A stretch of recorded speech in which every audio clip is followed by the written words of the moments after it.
ಧರ್ಮಸ್ಥಳ ಗ್ರಾಮದಲ್ಲಿ ಶವ ಶೋಧ ಪ್ರಕರಣ ಗುಂಡಿ ಅಗದಿದ್ದೇ ಬಂತು. ಜೆಸಿಬಿ ಕಾರ್ಮಿಕರಿಗೆ ಇನ್ನೂ ಕೂಡ ಸಂಬಳ ಸಿಕ್ಕಿಲ್ವಂತೆ. ಎಸ್ಐಟಿ ತಂಡಕ್ಕೆ ಹಾಕಿದ್ದ ಶಾಮಿಯಾನ ಬಿಲ್ ಸಹ ಬಾಕಿ ಇದೆ. ಧರ್ಮಸ್ಥಳ ಗ್ರಾಮದಲ್ಲಿ ಏನು ಶವ ಶೋಧ ಕಾರ್ಯಾಚರಣೆಯನ್ನ ಮಾಡಲಾಗಿತ್ತು. ಈ ಒಂದು ಪ್ರಕರಣಕ್ಕೆ ಸಂಬಂಧಪಟ್ಟಂತೆ ಗುಂಡಿ ಅಗದಿದ್ದೇ ಬಂತು. ಜೆಸಿಬಿ ಕಾರ್ಮಿಕರಿಗೆ ಇನ್ನೂ ಕೂಡ ಸಂಬಳ ಕೊಟ್ಟಿಲ್ವಂತೆ. ಎಸ್ಐಟಿ ತಂಡಕ್ಕೆ ಹಾಕಿದ್ದ ಶಾಮಿಯಾನ ಬಿಲ್ ಸಹ ಬಾಕಿ ಆಗಿದೆಯಂತೆ.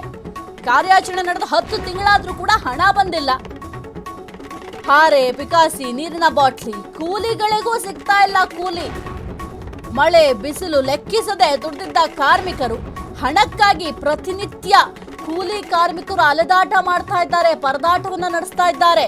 ಧರ್ಮಸ್ಥಳದಲ್ಲಿ ಒಟ್ಟು 17 ಕಡೆ ಹೊಂಡ ತೋಡಿ ಶೋಧನೆಯನ್ನ ಮಾಡಿದ್ರು. ಓಕೆ, ಶೋಧನೆ ಮಾಡಿದ್ರು, ಎಲ್ಲ ಕಡೆನೂ ಕೂಡ ಎಲ್ಲಿ ಆತ ಜಾಗವನ್ನು ತೋರಿಸಿದ್ದ ಅಥವಾ ಜಾಗವನ್ನು ಗುರುತು ಮಾಡಿದ್ದ ಆ ಎಲ್ಲ ಜಾಗದಲ್ಲೂ ಕೂಡ ಅಗೆಯುವ ಕೆಲಸವನ್ನ ಮಾಡಲಾಯಿತು.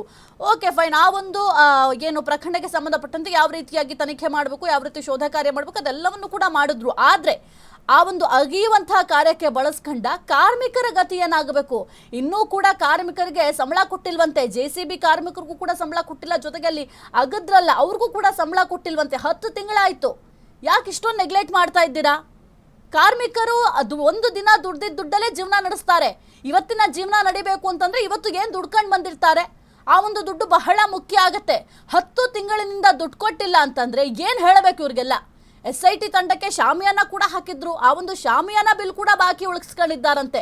ಯಾಕೆ ಸರ್ಕಾರಕ್ಕೆ ಇದು ಯಾವುದನ್ನು ಕೂಡ ಕೊಡ್ಲಿಕ್ಕೆ ಸಾಧ್ಯ ಆಗ್ತಾ ಇಲ್ವಾ? ಕಾರ್ಯಾಚರಣೆ ನಡೆದ 10 ತಿಂಗಳಾಗಿದೆ. 10 ತಿಂಗಳಾದ್ರೂ ಕೂಡ ಯಾಕೆ ಕೊಡ್ತಾ ಇಲ್ಲ? ಹಾರೆ ಆಗಿರಬಹುದು, ಪಿಕಾಸಿ, ನೀರಿನ ಬಾಟ್ಲಿ, ಜೊತೆಗೆ ಕೂಲಿಗಳಿಗೂ ಕೂಡ ಸಂಬಳ ಸಿಗ್ತಾ ಇಲ್ವಂತೆ, ಕೊಟ್ಟಿಲ್ವಂತೆ. ಧರ್ಮಸ್ಥಳದ ಒಟ್ಟು 17 ಕಡೆ ಈ ಒಂದು ಹೊಂಡವನ್ನ ತೋಡಿ ಕಾರ್ಯಾಚರಣೆಯನ್ನ ಮಾಡಿದ್ರು. 10 ತಿಂಗಳಾಗಿದೆ. ಕಾರ್ಮಿಕರ ಕೂಲಿ ಆಗಿರಬಹುದು, ಜೊತೆಗೆ ಯಂತ್ರೋಪಕರಣಗಳನ್ನು ಕೂಡ ಬಾಡಿಗೆಗೆ ಪಡ್ಕೊಂಡಿದ್ರು. ಆ ಒಂದು ಬಾಡಿಗೆ ಪಡೆದಂತಹ ಹಣ ಆದ್ರೂ ವಾಪಸ್ ಕೊಡ್ಬೇಕಲ್ಲ. ಈಗ ಬಾಡಿಗೆ ತಗೊಂಡಿದ್ದೀವಿ ಅಂತಂದ್ರೆ ಯಾರು ಸುಮ್ಮನೆ ಇರ್ತಾರೆ? ಹಣ ಕೊಡ್ಲೇಬೇಕು. ಯಾಕಂದ್ರೆ ಒಂದು ದಿನದ ಖರ್ಚಾಗಿರುತ್ತೆ ಅವ್ರಿಗೆ. ಡೀಸೆಲ್ ಆಗಿರಬಹುದು, ಈಗ ಯಂತ್ರೋಪಕರಣಗಳಿಗೆ ಜೆಸಿಬಿಯನ್ನ ಕರೆಸ್ತಾರೆ ಅಂತಂದ್ರೆ ಜೆಸಿಬಿಗೆ ಬೇಕಾದಂಥ ಕೆಲವೊಂದಿಷ್ಟು ಡೀಸೆಲ್ ಅದೆಲ್ಲರ ವ್ಯವಸ್ಥೆಯನ್ನಾದ್ರೂ ಮಾಡಲೇಬೇಕಲ್ವಾ? ಆದರೆ ಏನೂ ಕೂಡ ವ್ಯವಸ್ಥೆ ಮಾಡಿಕೊಟ್ಟಿಲ್ಲ. ಬಂದಂಥ ಯಂತ್ರೋಪಕರಣಗಳು ಕೂಡ ಹಣ ಕೊಟ್ಟಿಲ್ಲ, ಬಾಡಿಗೆ ಹಣ ಕೂಡ ಪಾವತಿ ಮಾಡಿಲ್ಲ ಅಂತಂದರೆ ಏನು ಹೇಳಬೇಕು ಇವ್ರಿಗೆ ಅಂತ ಗೊತ್ತಾಗ್ತಾ ಇಲ್ಲ.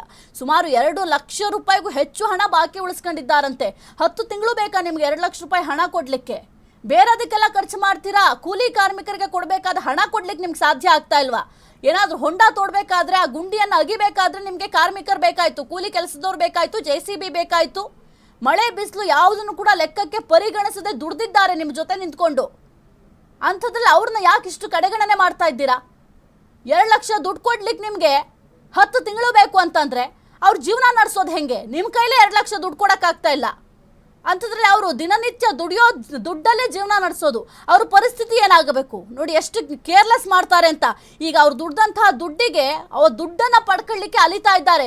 ದಯವಿಟ್ಟು ನಮ್ಗೆ ದುಡ್ಡು ಕೊಟ್ಬಿಡಿ, ನಮ್ಗೆ ಜೀವನ ನಡೆಸೋದು ಕಷ್ಟ ಆಗ್ತಿದೆ ಅಂತ ಬೇಡ್ಕೊಳ್ತಾ ಇದ್ದಾರೆ.